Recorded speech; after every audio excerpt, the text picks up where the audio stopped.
We've begun? Yes, je commence. Silence. Yeah. Welcome, everyone. We're back. Should we give an update about anything? I don't know. I mean, God damn. Well, how about this? What are you up to in the next couple of months? Next couple of months.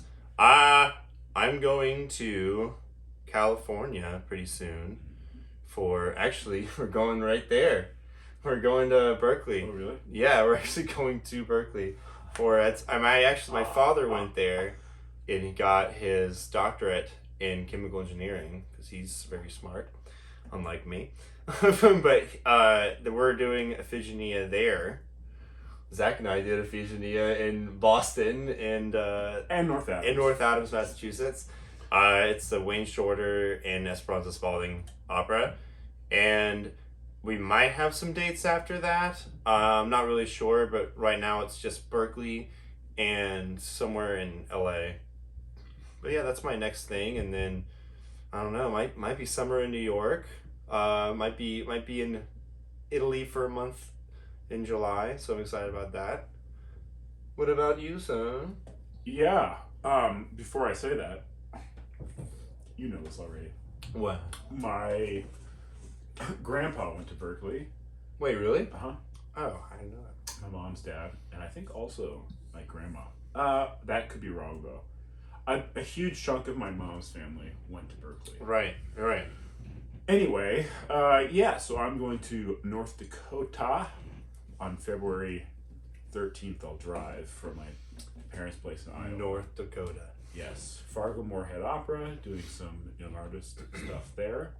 And then yet to sign the contract, but we'll do that probably tomorrow for Utah Festival Opera this summer, which is going to be pretty fun because I get to do Zuniga and Carmen. Is it Zuniga? I don't know. Zuniga? I'll figure it out before I go. Zuniga? It's definitely not that one. Zuniga? Zuniga. Zuniga. I don't know. It's in Spain, right? So it's Zuniga, Yeah. probably. I don't know. But yeah, and what else? And then also Sprecher. And Sprecher and flute, which I'm more excited about than him because I actually like magic flute. So do I. It's a really Sprecher's it's like your dad said, it's like I said, it's a really important part. It really is. It's like that rested is one of the best parts in the opera. I mean, I'm excited to do it, but it's not going to convince me that magic flute is a good opera. Yeah, I mean, there are good musical moments for sure. Yeah, Great the musical choral moments. usually the choruses are really good, Okay. especially at the end. Okay. Just saying. I mean, I've sung every single tenor part in that entire show, including the chorus part, so I know it pretty well. also, it's not as important, but I'll be doing one of there's like 4 or 5, I think they're called muleteers in Man of La Mancha. Mm-hmm. So I'll be one of those. It's TBD. But awesome. yeah, it's going to be exciting, and they have a pretty cool season. Besides those 3 shows, they're also doing Joseph and the Technicolor Dreamcolor Code. That was right. Technicolor Dreamcoat, yep. Technicolor Dreamcoat. Okay. What did I say? Technicolor Dreamcolor Code? I don't know. You added another word. I really in there. messed it up. And they're also doing Carmina Burana, and they're also doing The Tenderland, and they're also doing something I've never heard of. You know what? I'm not going to try The it. Tenderland. The Tenderland. Oh, I don't know anything about the Tenderland. The tenderloin. Well, that's what I want right now. We're always hungry. Yeah, it's just part of it. It's part of being anabolic. The sad thing, the depressing thing is that I had this great plan to have a New York summer. Hot guy summer. A New York hot guy summer. And that has now been Now you're gonna be in Utah, which is great. It's actually summer in Utah is gonna be mind-blowingly beautiful, actually. So yeah, it won't be as fun. It must feel good to sit there and say that to me. oh yeah, it does feel good to be in. I don't know if you've ever experienced New York in the summer, but pretty good. it's incredible. Yeah, It does get a little hot for a little while, so you need a pretty good AC unit. But other than that, it's amazing. That's true. Have you been reading anything specific lately that's hit you in a hard way? Not really. Okay. I feel bad. Like I'm supposed to. It's like on my checklist of things is like, oh, I need to read. But I have not been reading. I've been doing crossword puzzles. Like, just like in the morning to like get my mind going somewhere, I'll do crosswords. I have been, every now and then I'll flip through the Caesar? No, the Essentials of Strength Conditioning Training. Oh, yeah. But yes, I look at the stack and I'm like, I need to actually start reading one of these. And it's a hefty stack. It is. I've got like, and it's all different genres actually too. Yeah. So I've got. It's a diverse stack. For sure. Yeah, I have Hyperion by Dan Simmons, which is science fiction, but I don't know, man. It's like, I have so many books I need to read. It's kind of a lot. I need to just like pick 5 pages a day, and like I used to when I had the Brothers K. Anyway. Right. There's another video on that you should watch. Anyway, speaking of this video, we're going to be talking about hooking. Yeah. And in opera. Yep. Technical machinations that help you survive. Well, yeah. Can we start with, I was thinking about this on the way over here. Like,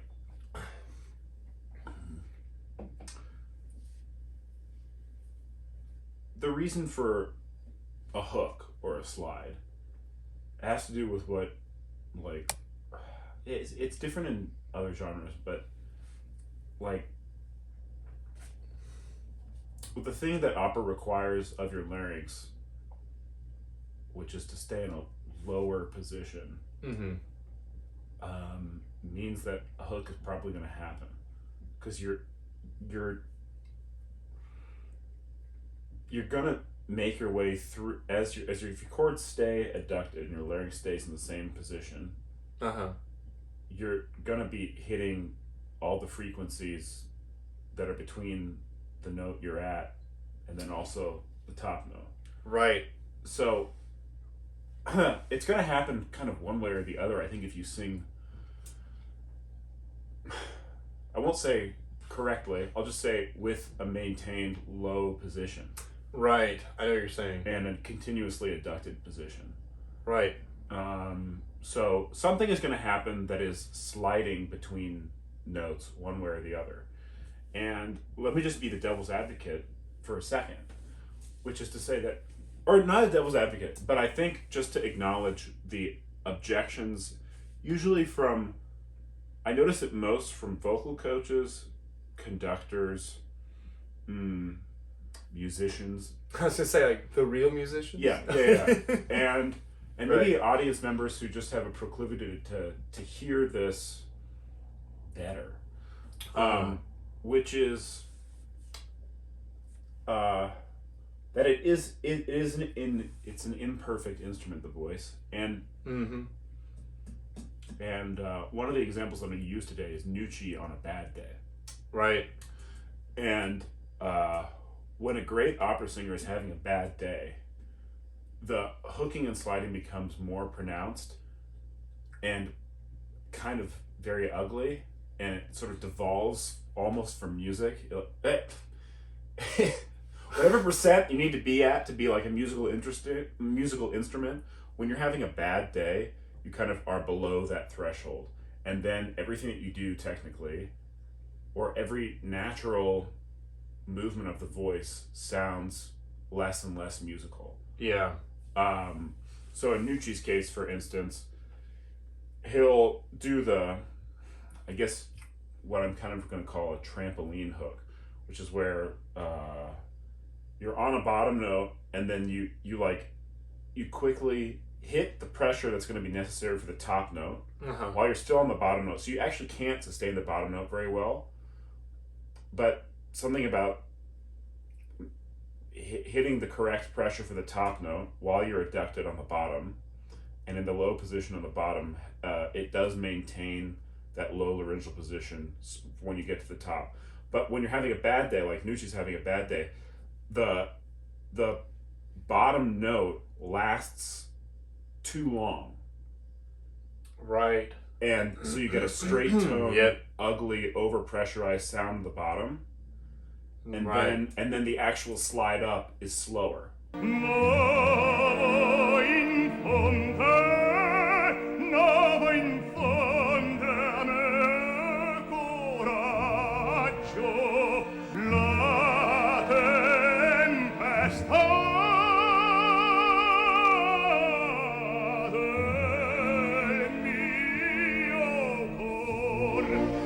Yeah. And it sounds not good. I admit it sounds not good. Right. But just to combat all of you musicians who have an ear for this and object to it, it's possible that the only reason Nucci can survive on his bad day, or any singer, is because he's doing that. Right. It's like we're acknowledging that it is a flaw, I guess, in the sound, and maybe even a flaw technically because it's not the ideal usage, but it is what one would have to do in order to survive the role. Yeah, and I'm kind of thinking that he would sing the exact same way on his best day, but because the musculature is working more efficiently, you wouldn't be able to. Now, in Nucci's case, there's never not going to be an objection from somebody about his hooking. Yeah, I know. However, on his best days, there will be less detractors, I would say. So anyway, we just want to acknowledge that we understand the imperfection of it, and in fact, I'd say that there's like, it's like a two-part process, perhaps, which is that first you learn all the different ways that you can, in fact, get from one note to the other, or in a, I was listening this morning to Silvano Alvaro. Yeah. And the baritone has so many notes that are on the same pitch, but it's changing vowels over and over again. So it's not just a jump or going from a top note down. It can also be a sustained series of notes where the vowels and the consonants are too violent almost, that you have to like rehook into the same note. Well, yeah. And also as registration changes, the same kind of thing. Right, because the vowel, depending on where it is pitch-wise in the voice, determines registrations. Like, it's like, if it's like, the ah vowel can be open here, but as soon as I go to an A or an E vowel, it's like, it's like, it's like, it's this, it can come out as a strange machination. Yeah. Although although really it is the ideal. It's the ideal for the sound as well as the function of your voice to have to reattack it. Yeah. You know what I mean? I thought of a good example in Nemico della Patria. The Amen Trilcido, Amen Trilcido. Yeah. There's definitely a change as you're going through that. I say a change in frequency that you're not trying to do, but it's happening because you're you have to adjust for so many different things with the consonants and the vowels. Right. And you have to do things that you normally wouldn't do on certain pitches just so that the phrase makes sense. Yeah. And, I know it's that's a good example. It's tough because it's like diction wise, it's like mentre uccido, but it's like do. Yeah. It's like you have to do something.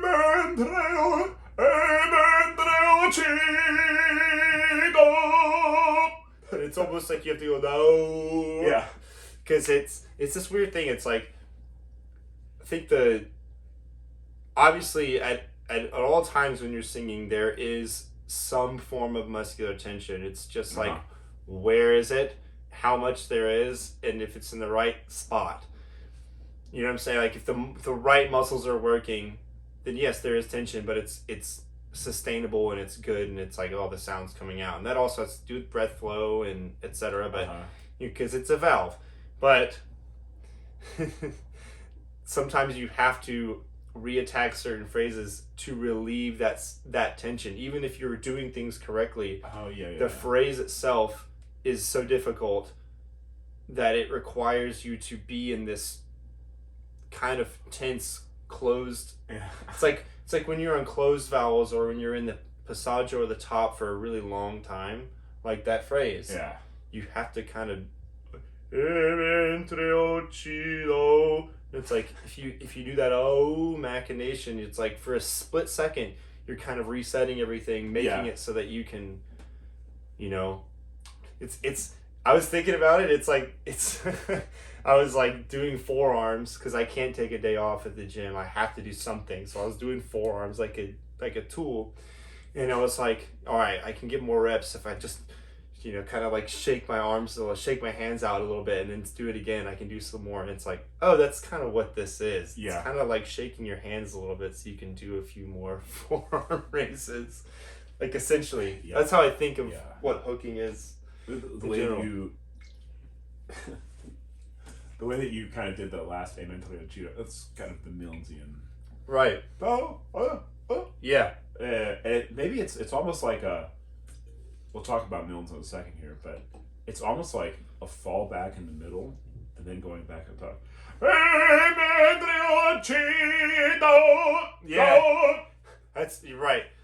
So that you can like regain the low position of the shout. Right. Right. Right. And I wonder if you thought of it that way, or if that's something that happened naturally. Yeah, it's that's another thing that happens is sometimes even like that kind of low, it's like, okay, I'm gonna like breathe in and think really deep and wide and just kind of onset and see what happens and not really try to control it. Sometimes that results in this kind of yes, you know what I mean? It results in this kind of like onset that's not like bop. It's not a clear onset. It's like it's like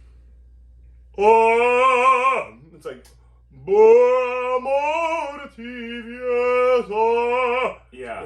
It's almost like that scooping and that sliding is like a sign of freedom, actually. Yeah. A sign of laryngeal freedom. Right. Even though it's not precise. Yeah. No, precision on onset is, I think,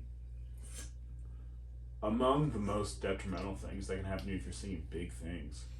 Yeah. If you're singing something... If you're the kind of singer that can do real justice to art songs with like that unique combination of a light voice that has carry, you can really be an instrument in the whole. Right. And you could have, but then when it gets into the, you say charismatic, the Verismo repertoire, or even heavier bel canto. That's not even bel canto that does not require fioratura, coloratura. Like later bel canto and some Verdi stuff. That those kind of voices, operatic voices. I'd say like all of them. I think actually the percentage of singers who are light voices who can sing opera are smaller. It's a smaller percentage, but they're so musically satisfying that when you have one who can really nail it. Yeah. Like Damrau might be a good example. Yeah. She in her prime, very difficult passages were very, very clean. Yeah. And ringy. Yeah. So, you know what? Should we pivot to specific singers? Yeah. Okay. Let's have you start with it, because we've kind of noticed that there are different strategies to move between notes, and we're going to try and cover the main ones that we notice, and maybe there are other ones that we'll leave out, but these are the ones that we notice most from the singers that we like best. Probably. So and not only do we like them the best, but it's like they demonstrate the clearest examples of what we're talking about. So why don't you start? Well, yeah. So there's we've kind of briefly had an overview of sort of the general purpose of a hook, slide, etc. I'd say when most people think of a hook, like a full on hook, it's not only a vocal sound. It's actually, you can actually see it happening in the lips, in the mouth, the articulation. Like it's something literally you can see it happening. And I think the best example of that is Giacomini. Giuseppe Giacomini, like when he sang, there's one video of him singing "O tu che insegno agli angeli." And it's the funny thing is Giacomini is, I mean like the main thing you hear when you hear him is this shouldn't be possible. This is a freak instrument. But if you really listen to him, you realize he's very, very technically and artistically, musically tuned in. Like he really is in touch with his voice and what he's doing at all times. And but even he has to hook sometimes. And there's a video of him doing that same one. It's like in a recital, and he goes da da da Pietà, and it's like you can see it, and it's nearly a violent hook.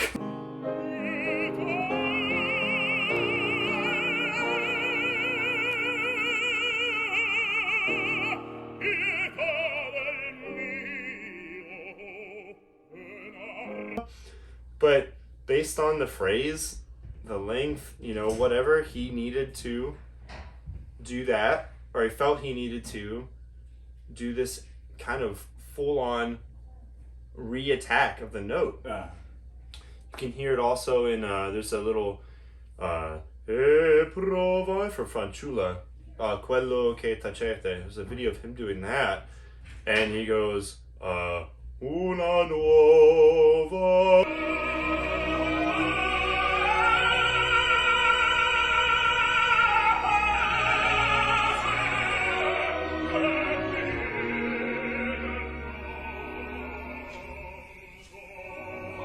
You should listen to it, it's beautiful. But it's this really big, like, up and over, like, hungry hippos type hook, you know what I mean? It's just like, ow. And what it does, it frees the voice temporarily from the tension of a low, sustained larynx, and that phrase is really hard because it just climbs and sustains in this passaggio and like just above the passaggio part of the top, and it's a long phrase. So what he has to do is it's similar to another hook we'll talk about, which is like a really big like like an H hook, but what it's doing is it's causing a brief amount of aspiration, airflow, so that the voice, like the actual vocal folds, can separate for a second. So the whole system can just, for a split second, just not be phonating. And then it can re-attack with a little bit of freshness because it's been shaken off a little bit. And I think there's also a soft palate element to it as well. Like getting the sensation to feel like you're going up and over, you're going higher, you're getting on top of the pitch, as opposed to like trying to like find some space that's not there. It's almost like you're overspaced already because you've had to sustain these really high, long passages. So you're like, oh no, I'm overspaced, I have nowhere to go. So you actually have to restart. You know what I'm saying? So that's what I believe is happening, or I can empathetically feel what's happening when Giacomini does that. When those big up and over machinated like mouth hooks. I think that's the most clear example of it. And but Milnes does something similar. Milnes so much because I just think he's got all the hooks, all the tricks of the trade. Got all of them. But in the recording of Rigoletto, I mean, you can hear it in his recording, will clip definitely the goat si può. Oh, yeah.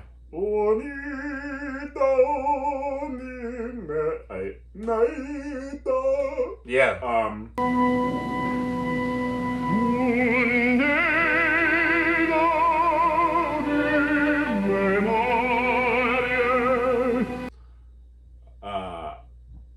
Yeah, he was, I think that one was a trampoline hook. Right. So that's what we can talk about that one now.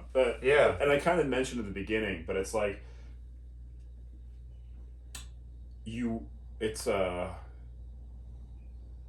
I'm actually trying to think as I'm about to say this. The purpose of a trampoline hook, as opposed to like, because he could have done a party dear boy, but it's like it's more a party dear boy.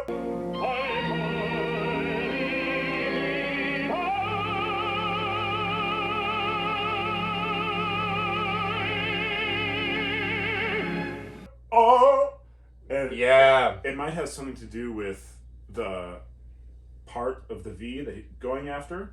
Mm-hmm. The musical or dramatic import of the note he's going to go towards. So another example of it is the La Pace della Morte, right? Which can oh, there we go. La Pace della Morte.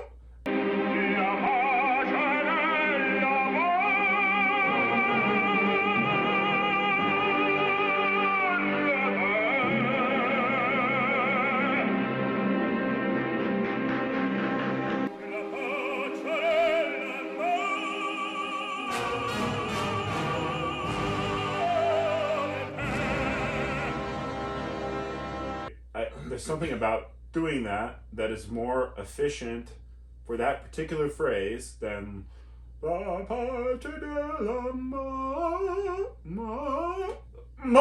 It's like the temporary overpressurized bottom note to get to the top, and it allows it to be freer. Right. So in a way, it's a little bit opposite of the reattack hook, where you've given yourself like a relief of pressure. In this case, you're almost you're giving more on the bottom, so that it's almost like you're triggering your adducting pattern to want to go to the high note, like, because it can't possibly sustain the low note with the pressure you've just given it. Yes. Yeah. And Milnes definitely uses that in the A flat at the end of Si può, and I'm positive he uses it in the Incomincia.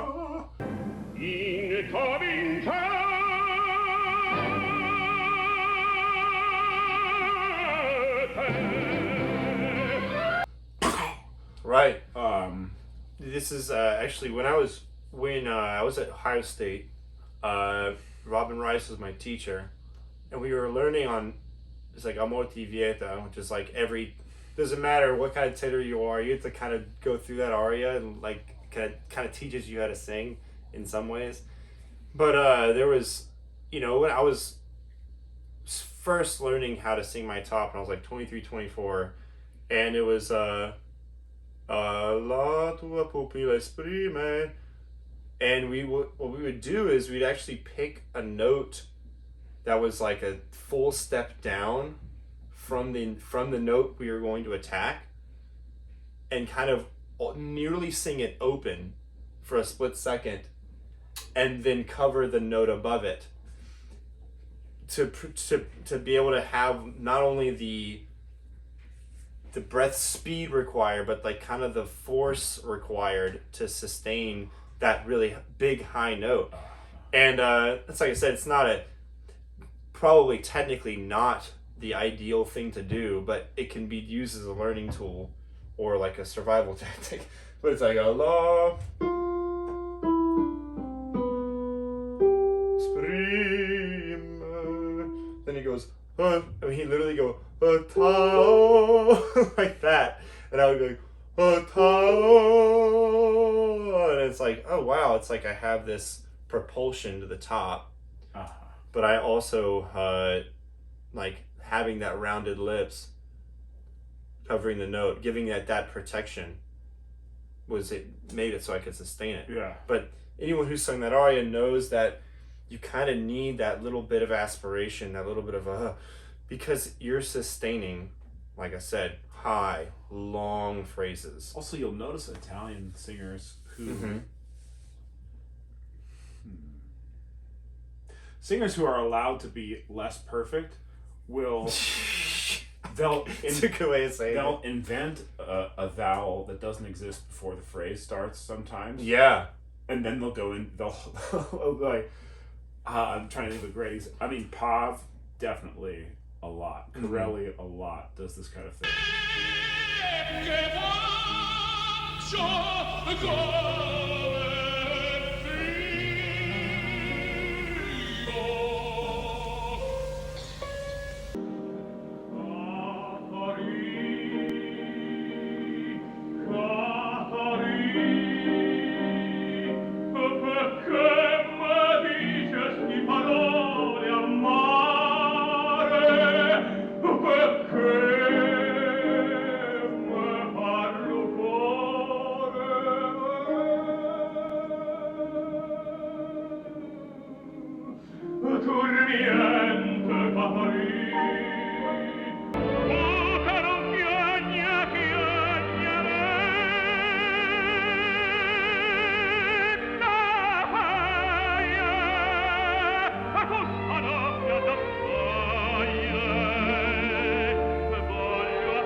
But there's all kinds of examples, I think, in Italian singing where you'll hear the schwa, or just it's a hooking vowel, I think.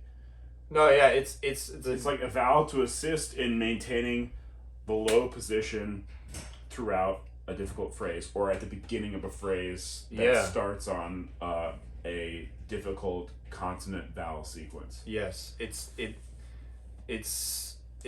a tactic to relieve tension that is there, and I don't think I don't believe that tension is there due to poor technique. Right. I think it's there. Demand of opera. I think it's there because of the demand of the opera, and maybe due to like your vocal condition that day.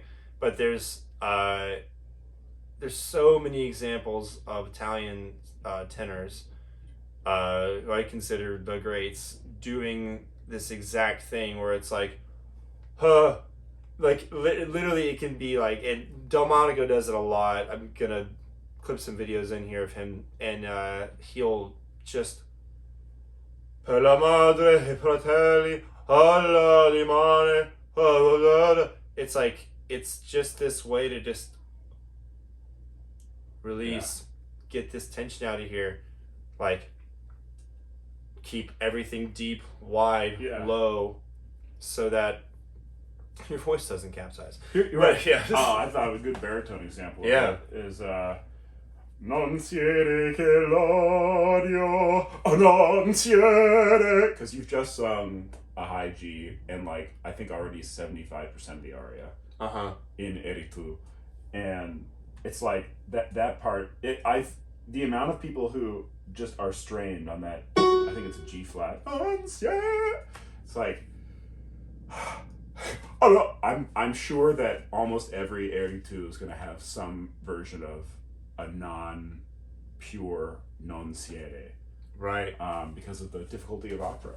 Yeah, and if you non siete che l'odio, no, it's impossible for me to think that when you consider fatigue and what you've just sung in terms of vowel and registration, that you're not going to have to make up for it with the reestablishment of the low position with some kind of a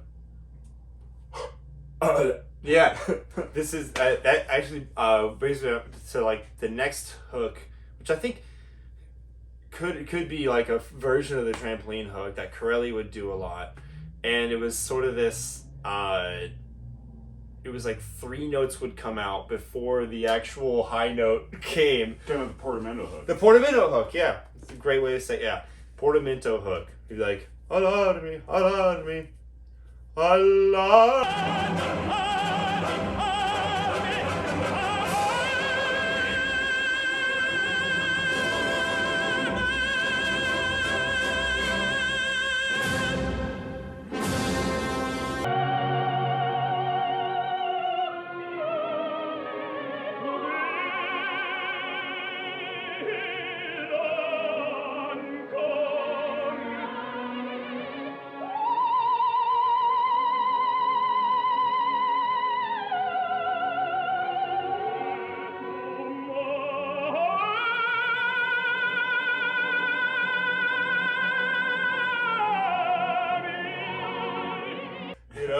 I'll put him doing it because he's God. But like, actually, Ramon Vanai is actually like God, and I think maybe Corelli would be Jesus. I'm not sure, but like, it's like this sort of, it's this. And even when that was another way, I would occasionally, if I was doing Amor Ti Vieta, like when I was learning, or even now, and it's a tactic to get to the top. It's like. Milnes does it, by the way, in Sequo. Which one? When he sustains at the end, maybe the best phrase he actually sings the whole thing. Spiriamo l'are. No, it's the portamento of the F on the word poi.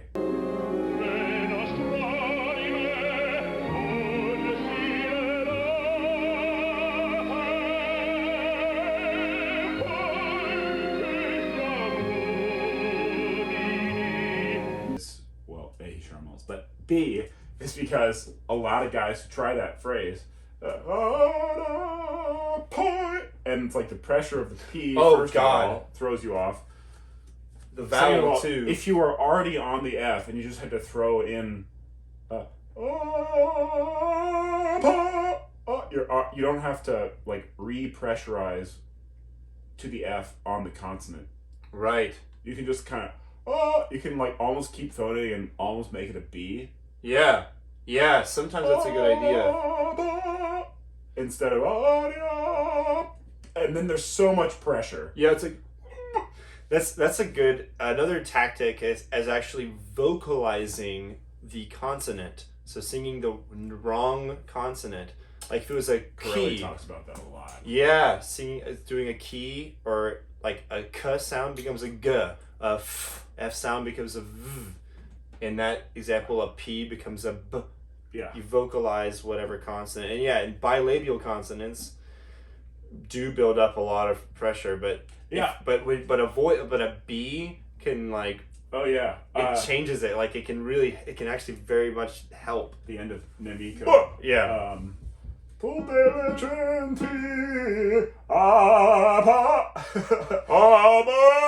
Yeah, it is Amar. Amar. He is it.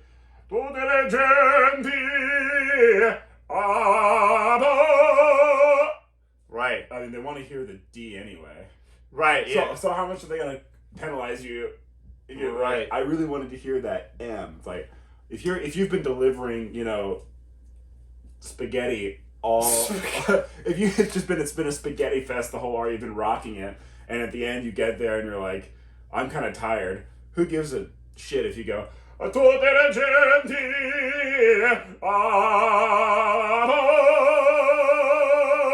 it's like, if you can hold that for like however long, 8 seconds or something. Right. And that's the thing. D. That's so funny you said spaghetti. That's a great analogy, not only because it's Italian, but it's long. You know what I mean? So there's like certain hooks that help you disconnect from the voice temporarily in order to like shaking off for your forearms, that kind of temporary disconnection and aspiration to reset and relieve some tension. But then there's the hooks, like the portamento hooks, that actually maintain the good position you have. They maintain. Oh gosh, really? It's like Oh God! Oh my goodness! I'm definitely not gonna flex. I've been working on my forearms. Been working on it. Getting freaky. No. Oh Jesus. Oh Lordy. Just you can. We were supposed to push actually, and then we decided not because my chest still hasn't recovered, and I gotta recover because I have to. His bench is gonna be really good. It's gonna get really good. Trying to get to 3 plates is like the ultimate goal. I'm jealous. That's like a year and a half from now, maybe. I'm gonna be jealous of this for the rest of my life because I just can't bench. This shoulder, dude. But I'm rooting for you, man. I mean, in my mind, I'm like, I want to be there the day that you hit 275. You will be there. I will not do it. I'm like, it's just actually. I might not be there. You might not be there because it's I predict that I'll get to 275 by like. Maybe March.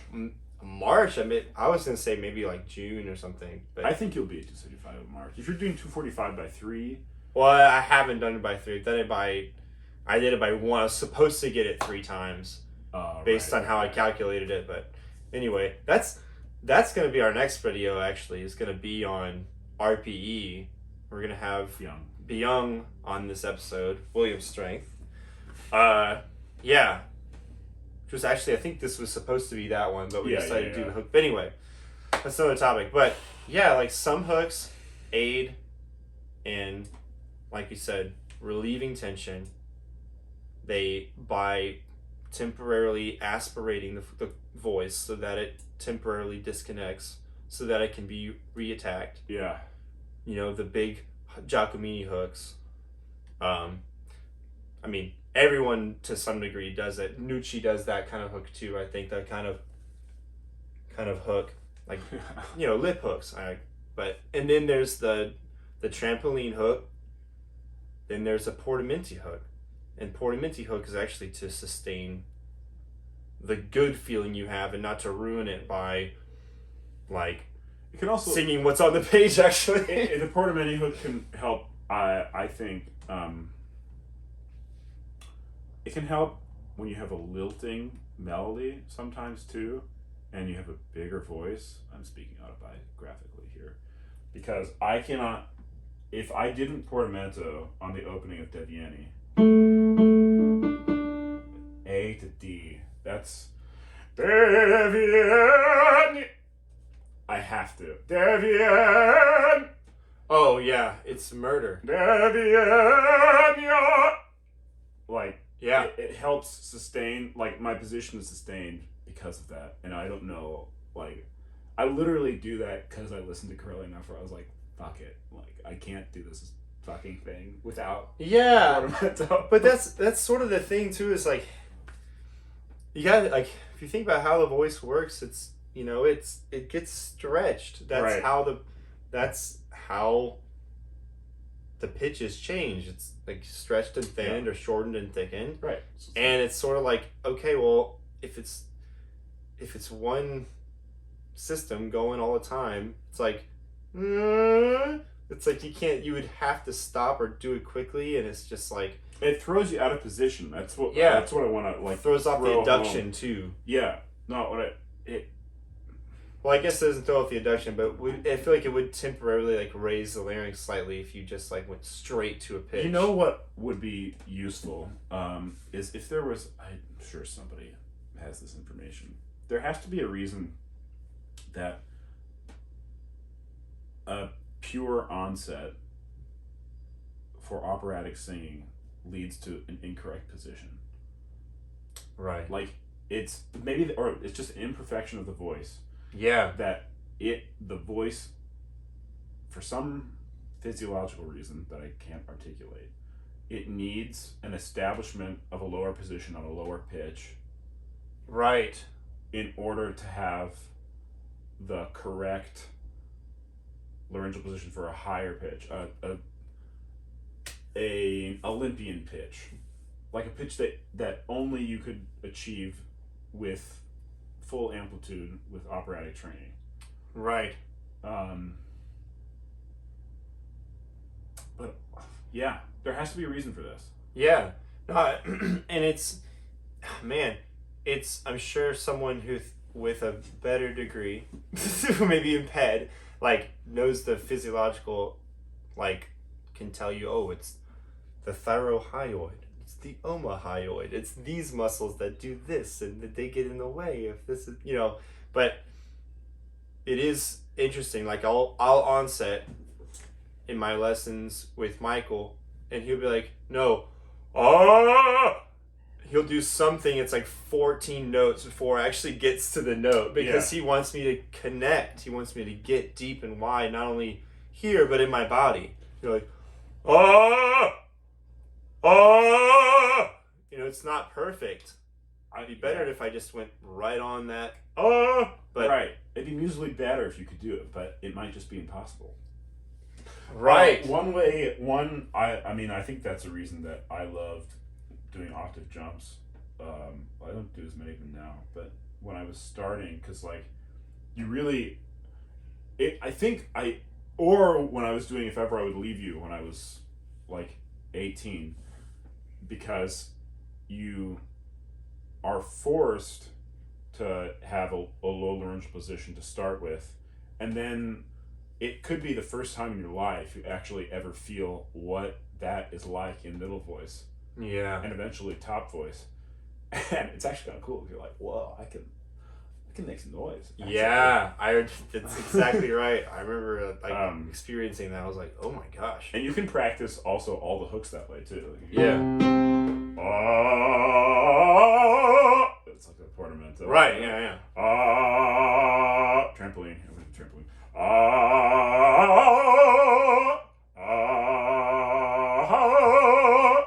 H. That's the H hook. I'm gonna try to think of how to do it. Yeah. You see, you gotta even go further. It's like, you do. It's like oh gosh, it's kind of the most. It's like the last resort hook, but there are phrases where it works better. Yeah.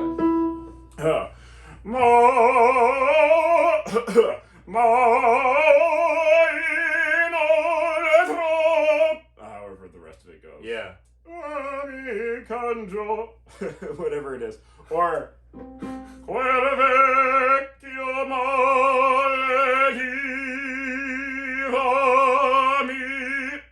right. It's like it's tiny, but to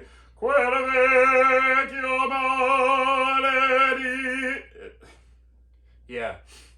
No, but actually one of the hook we didn't talk too much about, but I will put some examples in here, is the H hook, and it's very like, if you will hear tenors like La Spy. Yeah. La Spy.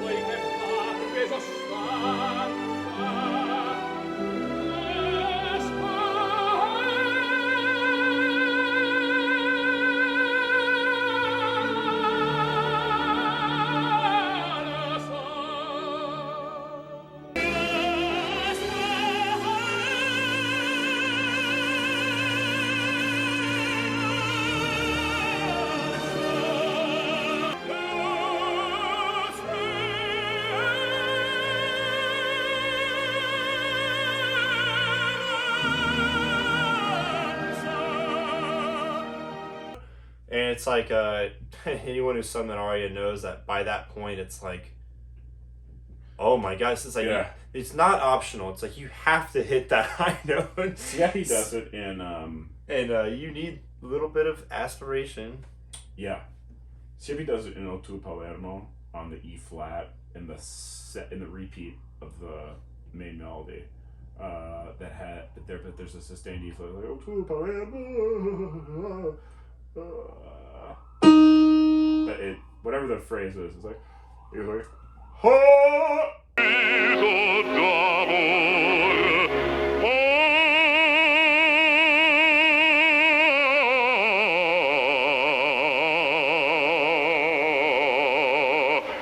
He like does a combo H plus slide H attack. I think it was like almost like the Omni hook. It's like an H slide, portamento, lip hook. Yeah. The Siepi hook.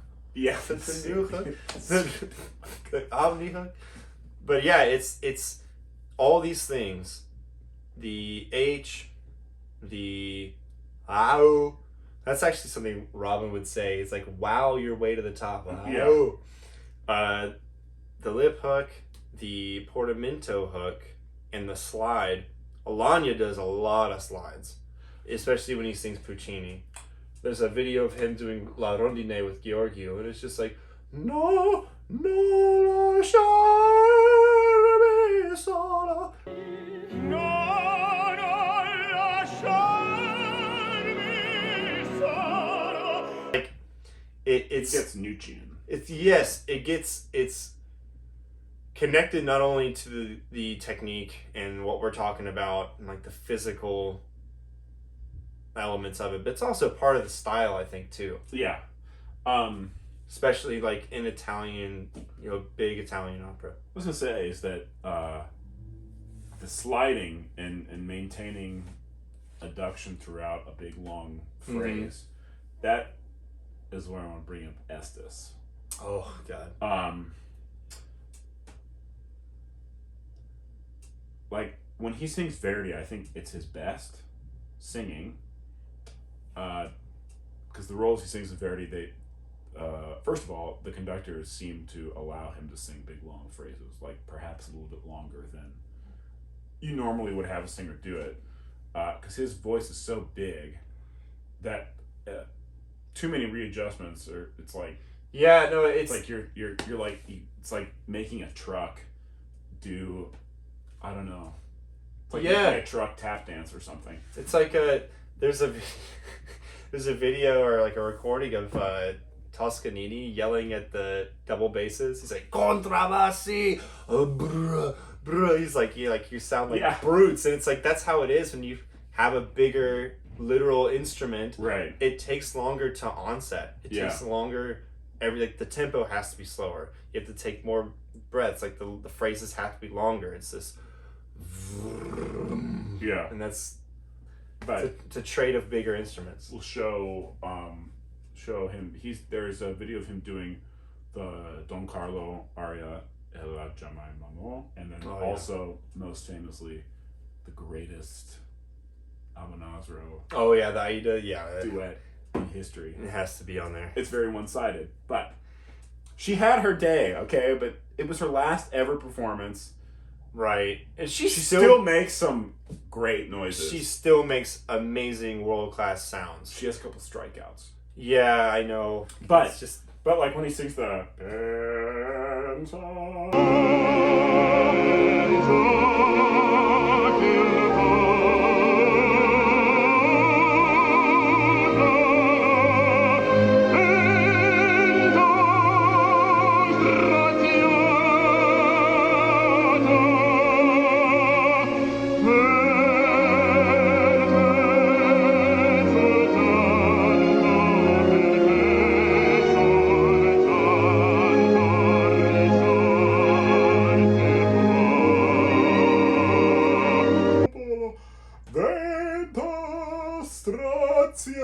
I mean, it takes his time, and the whole time it's clearly adducting the whole time.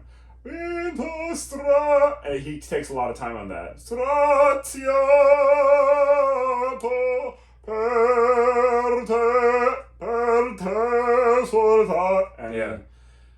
And then we're gonna offset those with him singing Dutchman, which is still great. Like by all human standards, it's great. Yeah. But in terms of output, because of how it's written, and the language, it's really truly not his fault. But it's like it's a slightly lesser sound than his max, because there's too much happening with the language, and there's a lot of quick notes that don't allow him to sustain. It's very declamatory in a quickly shouting kind of stereotypical German way. I really do think it. I mean, it's composition, but it's there's so much to the language that is part of like the amount of text you have to get through in a short amount of time, the amount of consonants, and it's just like, you know, the voice, even if it's a huge voice, you won't hear it for its magnitude if it's constantly being cut off. Well, it's Right. only when it's sustained for these long phrases like- that you hear like the Yes. It's like, die auf den Meeres tiefsten Schlund, stürzt sich wohl damn, I forgot the words. Stürzt sich, mich hinab, doch acht mein Tod, ich fand ihn nicht, da wo der Schiffe furchtbar grab, trieb mein Schiff dich zum Klär, it's like, I know. And for his voice, which is this enormous thing, it's like, yeah, it's getting high, I mean, position-wise, because it's like, what else is he, like, how is he going to fight through this? It's really hard. And I'm suspecting, based on how he sings that aria, at least in the Bayreuth version that's on video, I think maybe was coached to be a little bit too perfect, perhaps. Maybe. I think he could have been a little bit sloppier. So I'm saying this because his vibrato is a little bit quicker in that aria compared to the Verdi excerpts, where it's like this smooth, enormous sound throughout.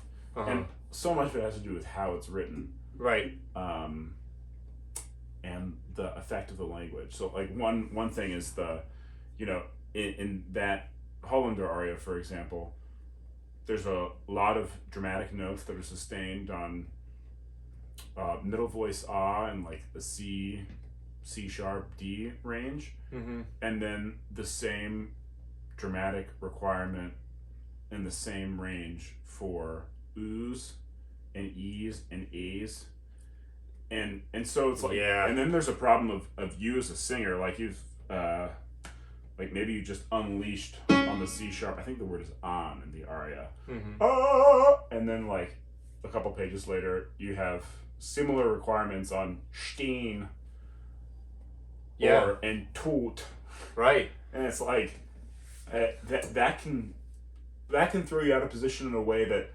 like, you're in the moment dramatically, and you're trying to set yourself in terms of breath and position, and then you go for the same output on one of those kinds of vowels, and it's like you're fatiguing, and maybe to fight the fatigue, you just allow it to get to a more ringing space, which kind of brings up the laryngeal position a little bit. It's a real cluster. And it's like, it's just like, oh, this is, you know, harsh, but in a bad way. But it's like, or like even the entry in the last part of the aria. It's not like it's like ear.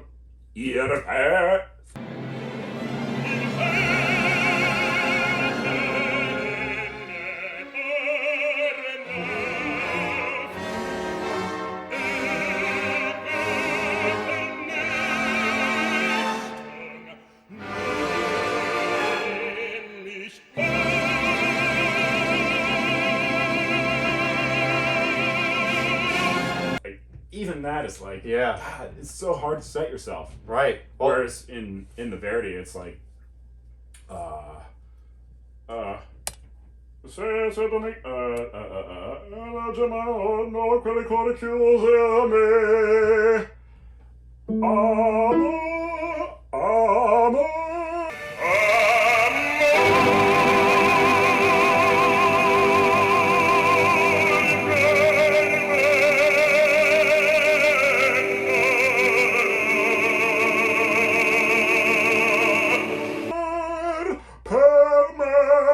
like the whole thing is you don't have to worry about, like, I don't know, there's like a little less there's a little less precision required with these really closed vowels in German, that, you know, it's like, well, is it in closed E, or is it closed A, or is it in like a pure E vowel, and it's like they're almost indistinguishable at times, and it's hard. That would be a topic for another video, is like the challenges that language puts into singing, and like the differences and challenges between singing Italian rap versus French versus German, right? and like what all these languages, like how they affect your vocalism. Well, tell the Caruso story about, was it Lohengrin? Oh, Lohengrin, yeah. Apparently, somewhere I read this, because I do read occasionally. I somewhere I read that, especially like later in Caruso's career, they're like, oh man, you need to sing Lohengrin. Like you would just destroy this. Like this is so good for you. And like he'd be like, oh yeah, okay, I'll get it. He's like, I'm not singing this in German. This language will destroy my voice. Is something he said something along his lines. It's just like, and then that's because there's only so much you can do. There's only so much you can do, and you have all these, like, it's just not like, and there's so many times. It's like if you've been taught to like have this deep, open sound all the time, and like make everything make the consonants as small as possible, as quick as possible, and make the vowels as big and long as possible. It's like you get to German, and it's like, oh, there's short vowels, and there's consonants that need to be longer, and it's like there's so many intricacies in the language, and it's like, oh my gosh, like it's so opposite from how we're trained to sing, like in the like bel canto tradition, because it's not bel canto. Like now Wagner has said that he liked that kind of singing, and that's how he wanted his singers to be trained. So that's another thing. It's like, but it's the language itself puts a challenge, an extra challenge. You bring as much bel canto into it as possible. As possible. I mean, that's who I think the best Wagnerian singers are. Yeah.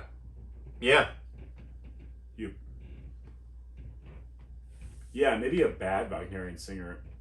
Well, no, I don't want to say that. But yeah, I mean, it's anything that you sing in opera has to be like heard, and I mean, it seems to me that the best way to be heard that we figured out is that sustained low laryngeal kind of singing. You can call it bel canto if you want to, but like the kind of singing where you're declaiming too much and there's too much straight tone and it's over pressurized. It's not gonna work in Wagner, even if the music kind of suggests it. It's weird because there's times where you want to get there, you want to get really declamatory, but if you read too much into that, it's almost like if a scene, it's like you have to be really angry in a scene, and it's like if you keep pressurizing, keep going towards it too much, not only do you build up all this tension, but your voice shrinks because now you've lessened the acoustic. And even though it's feel bigger and like sound bigger to you, it's like you're hampering the acoustic when you try to like be too declamatory and speech like, or but that's I mean, I just want to say also, because we've talked about a lot of big singing, but you can also fall into the trap in Mozart of singing. It's like the opposite problem. Maybe Wagner, it's like you're trying to sing too big in declamatory parts, and it's actually resulting in you being too small. Mozart can. I'm biased because I've done Figaro and Leporello. I don't sing a whole lot about Mozart, but it can really get the best of you. Like even the beginning of Notte giorno faticar per chi nulla sa gradir.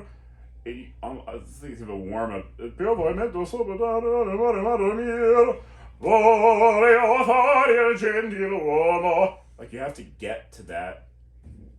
You like that's how you should be trying to sing everything, in my opinion, because that stream of sound is going to work better than like speaking on pitch or trying to limit yourself. And Mozart has a similar problem to Wagner, where maybe it's because his first language is German, but it's like Italian with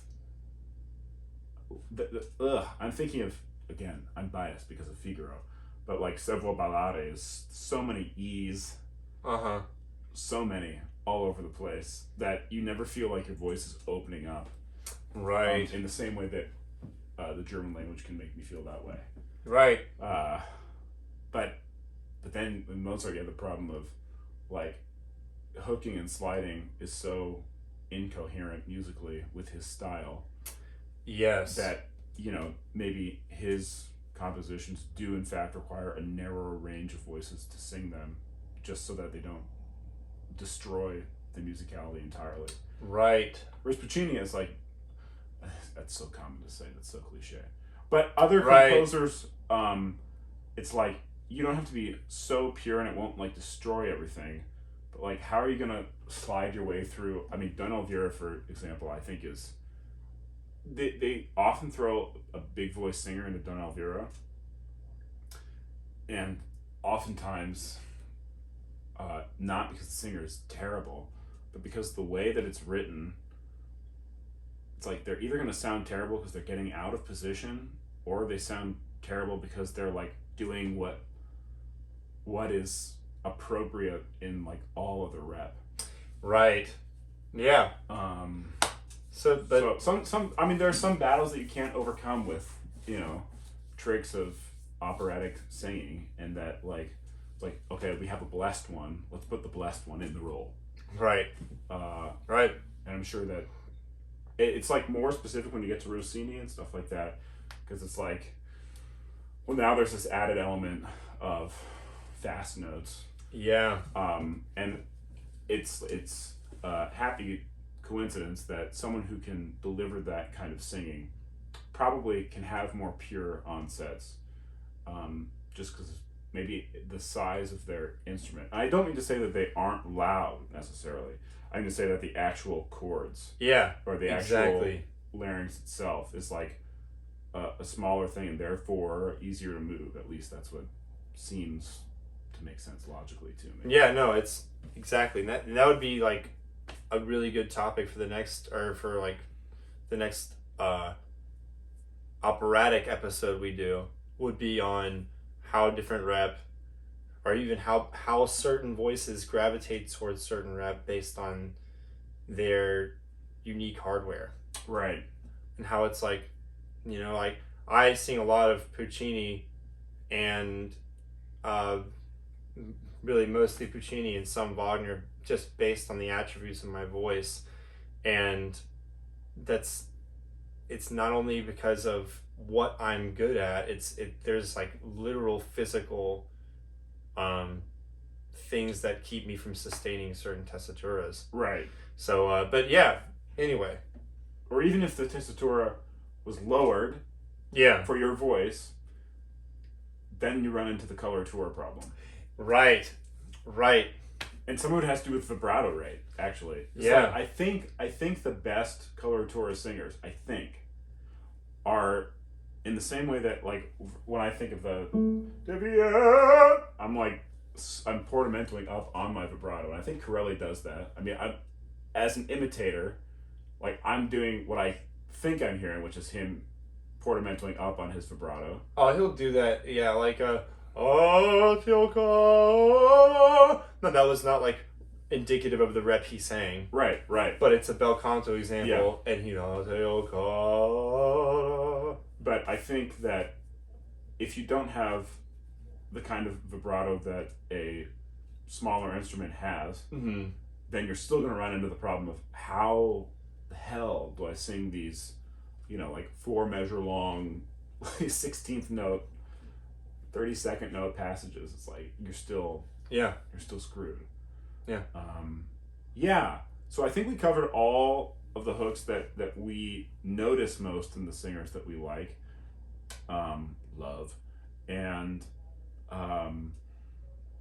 again, it's like there is an imperfection involved, but I think the imperfection is related to the inherent quality of the human voice rather than a misguided technique. Because then you would have to say that the best singers of all time had a misguided technique. Right. And it's like it's a dangerous notion. It's like okay, so Right, because if what Pav, do you expect me to do? right, if Pav was wrong, if Milnes was wrong, then please tell me what's right, Yes, because that's the best ever. right. If Corelli is wrong, it's like you might prefer someone else to or whatever, Yeah. but it's like if that's wrong, what's right? So right, Okay, all right. so go get out your favorite Puccini aria and just don't even pay attention to the notes. Just Don't even just just actually hook on every single note yeah. and see what that you might discover new heights in your voice. You might just fuck up. Who knows?